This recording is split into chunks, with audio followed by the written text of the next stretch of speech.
Hey everyone, and welcome to another Kanoa Reviews. Today we review the recently released game Fall Guys Ultimate Knockout. This game has been on my radar ever since the reveal trailer dropped during E3 of last year. People have described this as a Battle Royale game, and sure, it's a Battle Royale game if one were to say that you start out with a lot of people and in the end there's only one. But I feel that the term Battle Royale is a bit misplaced, since it combines platforming, racing, and even team minigames to make something of a wacky game show experience in the likes of the Japanese show Takeshi's Castle.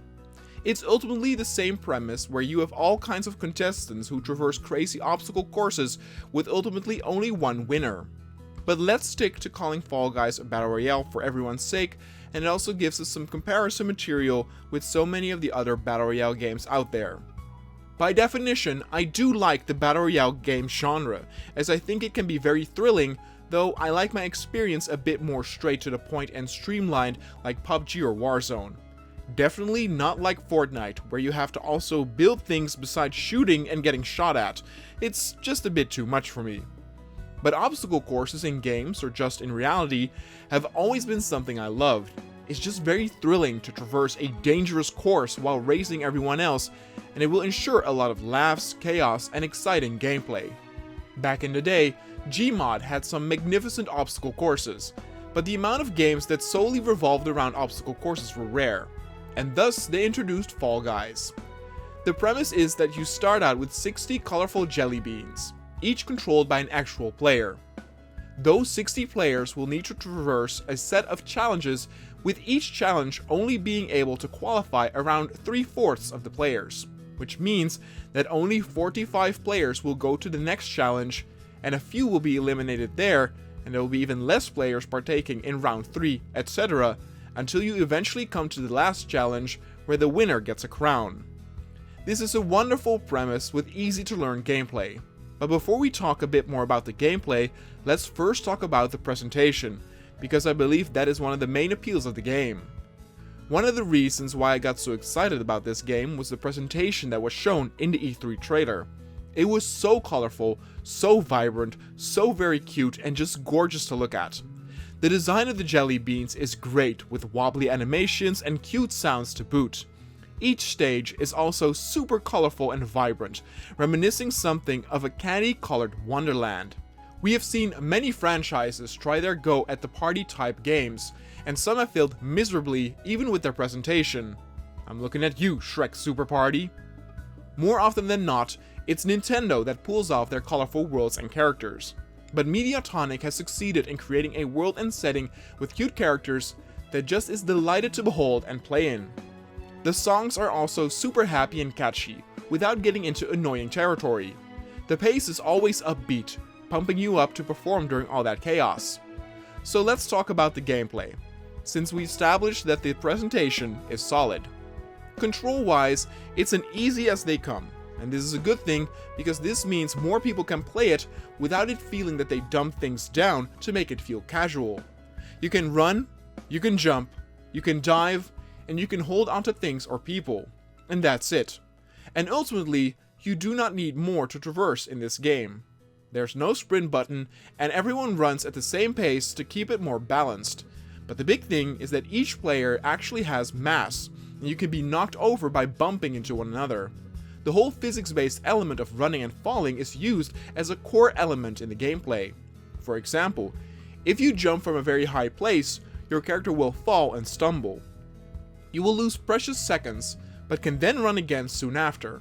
However, in a level like Seesaw, where you are walking and jumping along giant moving seesaws, you can screw yourself over by jumping from a high enough location and falling, so you will glide off the edge.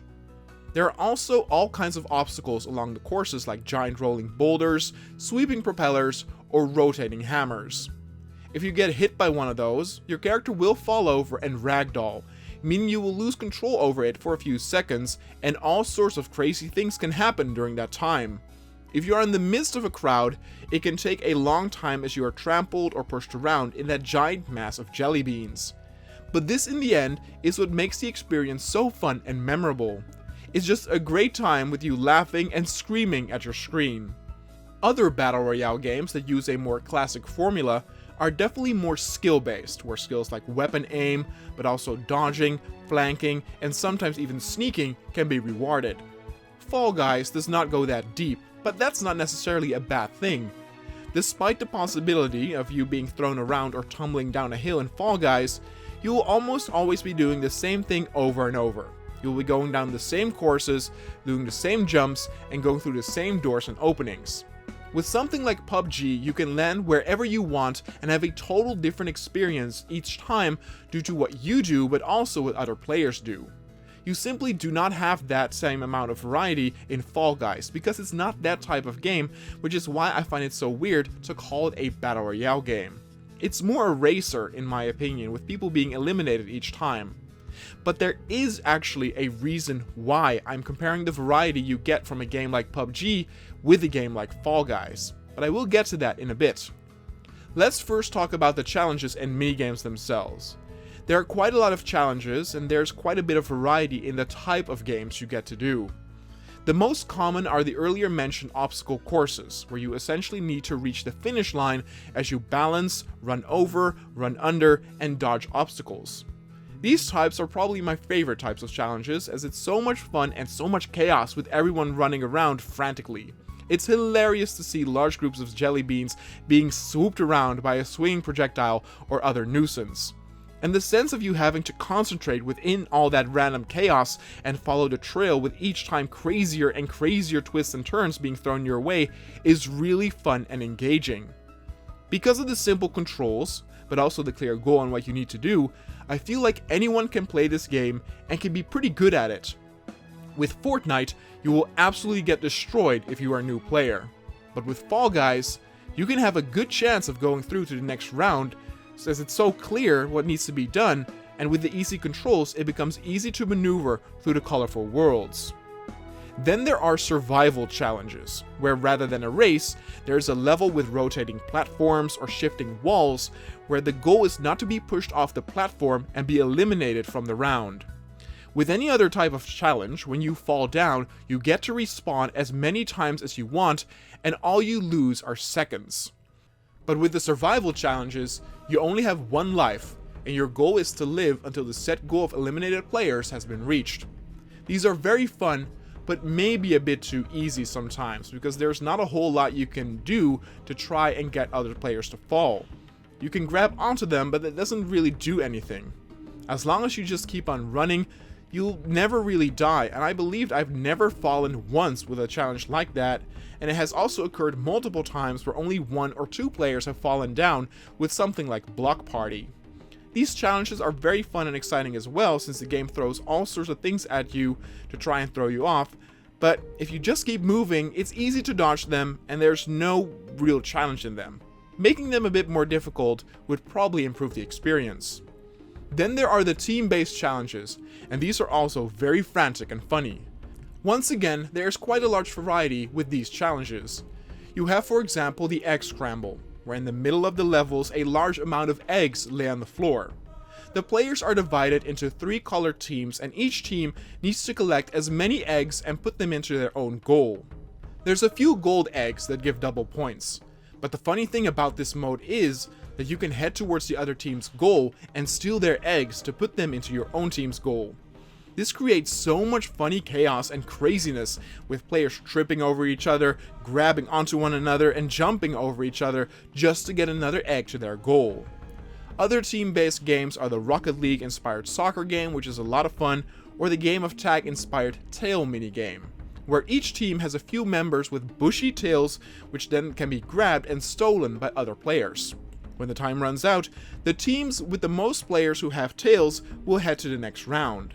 I always loved playing tag back in elementary school, so playing this made me feel very nostalgic and also a bit like playing Mario Kart balloon mode. It's so much fun to run away as multiple players chase you to steal your tail, or engaging in the hunt where you don't have one and pick your target to pursue. Other minigames are an infection-inspired Jinx mode, where one player starts jinxed, and each time he touches a member of the opposite team, they turn into a Jinx as well, and the goal is to jinx every one of the enemy team before your members are jinxed. or a minigame where giant rings spawn all throughout the map and you need to jump through them to earn the most points for your team. This variety is great, and most of these team-based minigames are very fun as well. So overall, you can hear that I'm very positive about the game and its minigames, and I pretty much am. I don't believe that this game is a YouTube bait type of game, like some believed it would be. It's genuinely fun to play for anyone, and doesn't feel like it pulls off cheap laughs by glitchy gameplay or weird broken physics like most YouTube bait games do. However, I do have some criticisms with the game on a few things. One is the variety of the obstacle courses, but before we talk about that, I also want to mention that one particular minigame is quite boring and actually to the point where I think it needs to be patched or fixed. There's a memory minigame where all players stand on square tiles. For 10 seconds, the game shows what type of picture are on each tile, and after those 10 seconds are up, the screen will show a certain picture and all players need to then head towards a tile that have that very specific picture on it before the time is up. With each round, the amount of different pictures increase, making it a bit more difficult, but ultimately, the game mode isn't very challenging, purely for the fact that you can simply look on which tiles the most people are on and just head over there. In the beginning, I actually paid attention to the pictures and the screen and remembered where everything was. But then I noticed how almost nobody ever fell or did not make it, and after that I tried this minigame a couple of times by not looking at the screen or pictures, but would just head to where all the players were. And indeed, I still made it out alive multiple times.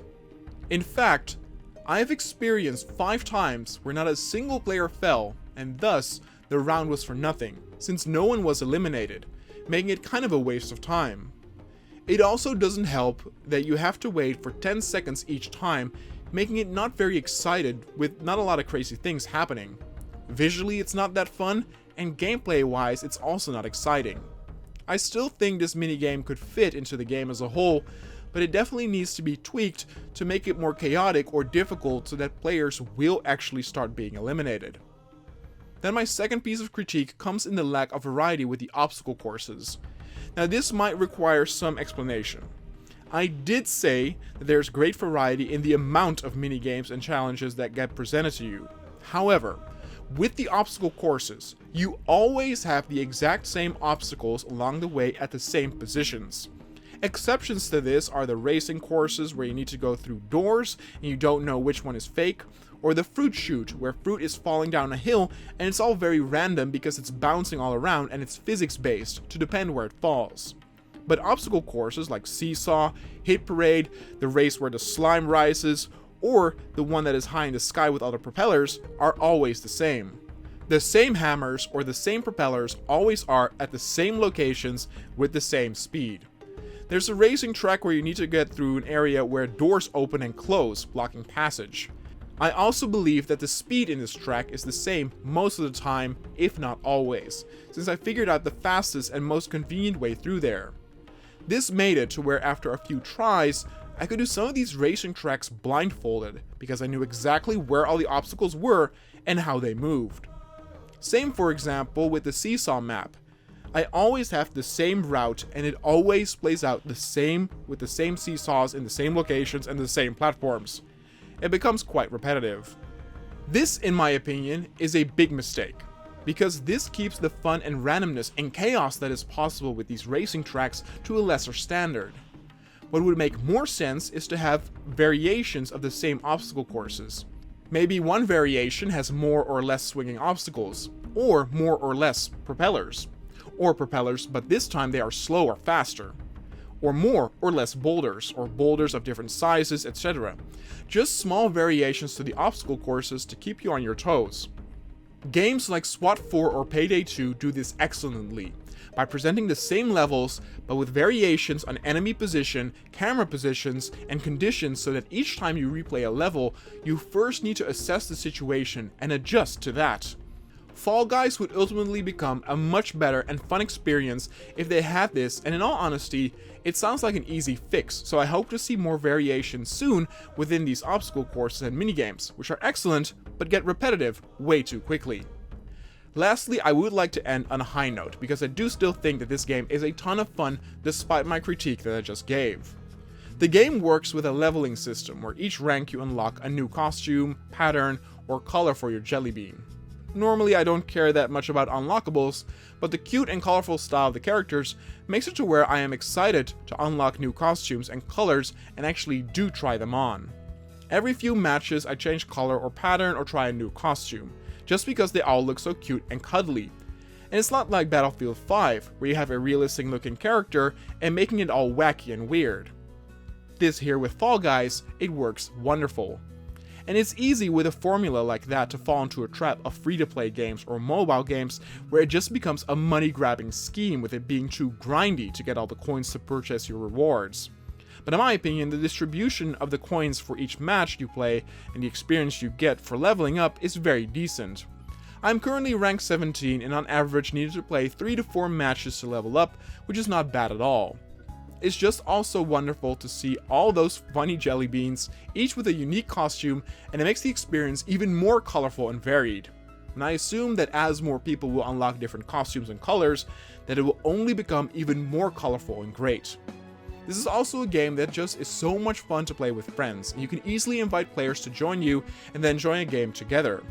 The fact that for the first few challenges a large amount of players will pass to the next challenge makes it to where you are not directly fighting your friends, making you still root for them despite also playing against them. And having them involved in team games makes it fun too, as you are on the same side only to be opposite of one another again in the next minigame. In that sense, it's absolutely brilliant and something that most other Battle Royale games have not done so. In the end, I can wholeheartedly recommend Fall Guys, despite there still being room for improvement.